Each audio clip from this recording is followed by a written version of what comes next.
اس میں زیادہ ٹائم نہ لیتے ہوئے میں شبیر نقشبندی صاحب سے بنانا سکھاؤں گا کہ وہ اس کو مائک اور شروع کرنا چاہیے. شکریہ.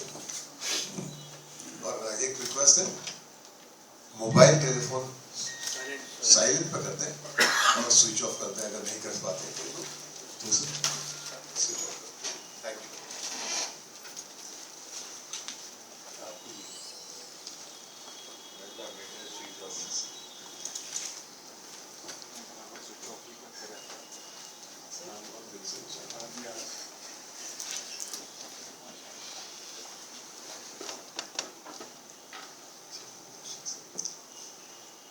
اعوذ باللہ من الشیطان الرجیم.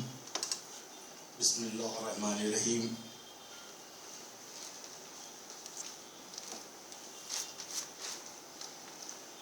قابل احترام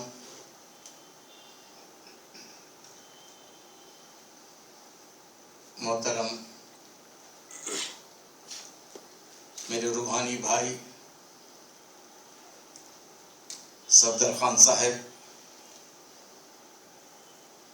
نائب صدر اسلامیہ کلچر انڈیا اسلامی کلچر سینٹر,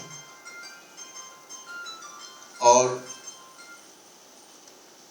میرے عزیز ڈاکٹر سراج صاحب, معززین,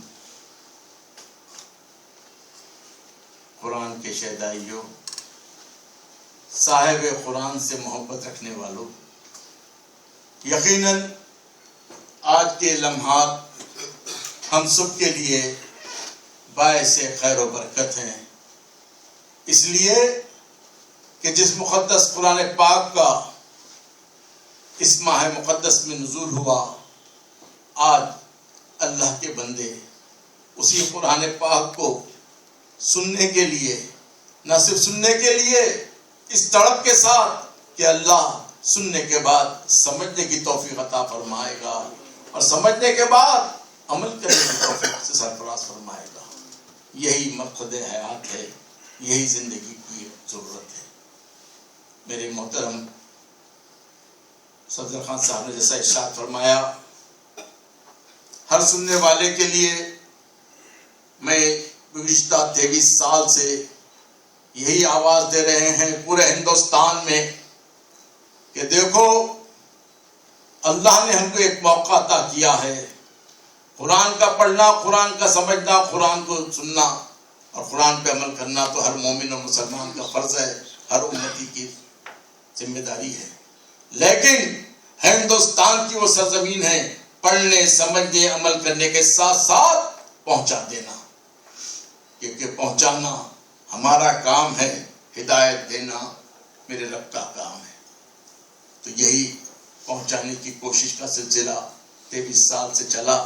اب الحمدللہ ایک عرصہ ہو گیا کہ جب سے یہ چمن اسلامک سینٹر آباد ہوا تو یہ محفلیں یہاں بھی ہوئی, کیونکہ اسلامک سینٹر کا بھی یہی مقصد ہے, یہی ہے کہ اللہ کے بندوں کو اللہ کا کلام سنا کر اللہ کی طرف رجوع کیا جائے.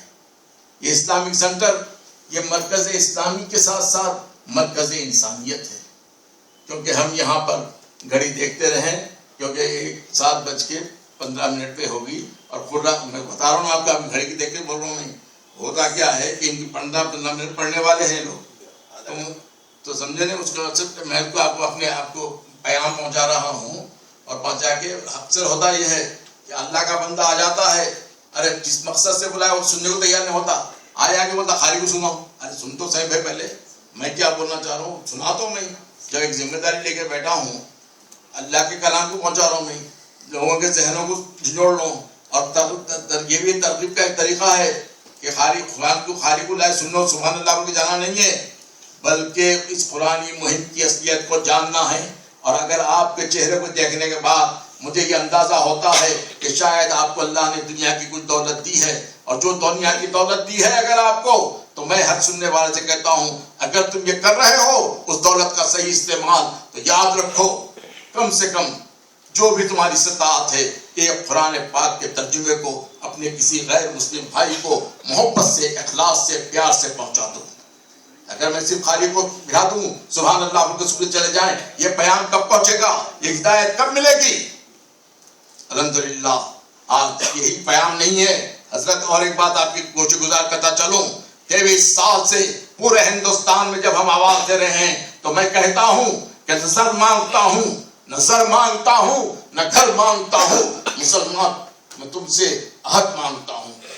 اللہ کے حبیب کے واسطے سے وہ عہد یہ ہے کہ اے اللہ کے بندو، تمہیں دولت دی ہے، تمہیں طاقت دی ہے، تمہیں شہرت دی ہے، تم کو سب کچھ دیا ہے. جب تمہارا بچہ پیدا ہوتا ہے تو تم اپنے پبلک اسکول کی طرف دیکھتے ہو. جب بچہ پیدا ہوتا ہے تو ڈاکٹر بنانے کی سوچتے ہو، انجینئر بنانے کی سوچتے ہو. ارے خدا کی قسم جو چاہے بنو، لیکن اپنی اولادوں کے مومنوں، اے میرے آقا کے امتیوں، قاری قرآن بناؤ، حافظ قرآن بناؤ. کیونکہ یہی آ جاؤ مستقیم بیٹھ جاؤ، صراط المستقیم کو بتاتے چلتے ہو، میرے سامنے بیٹھ جاؤ، جگہ صحیح ہے. یہ بھی بیچارہ مانے پھرتا ہے، قرآن کے پیغام کو پہنچاتا ہے. نام ماں باپ نے صراط المستقیم رکھا تو ماشاءاللہ عمل بھی جو ہے ویسے ہو جائے گا. ایسی ہماری دعا بھی ہے. بہرحال تو میں یہ کہہ رہا تھا، یہ پرانی مہم حضرت اس مقصد کو لے کے چل رہی ہے. الحمدللہ میری دعا ہے کہ یہ انشاءاللہ تعالی 23 سال ہو گئے اور میرے کو اللہ کا کرم ہے، میرے عزیز محترم سراج قریشی صاحب اور میرے جیسے صفدر خان صاحب جنہیں اللہ نے قرآن سے محبت اور صاحب قرآن سے نسبت ادا کی ہے. اور میں تو یہی کہتا ہوں کہ دنیا بھی چاہو ملال، دنیا کی جو بھی منزلیں ہیں سبڑ جائیں گی، مگر ایک آواز آتی ہے کہ جائے گا جب جہاں سے کچھ بھی نہ ساتھ ہوگا، جائے گا جب جہاں سے کچھ بھی نہ ساتھ ہوگا، 2 گز کفن کا کپڑا تیرا لباس ہوگا. وہ لباس چاہے تو بھی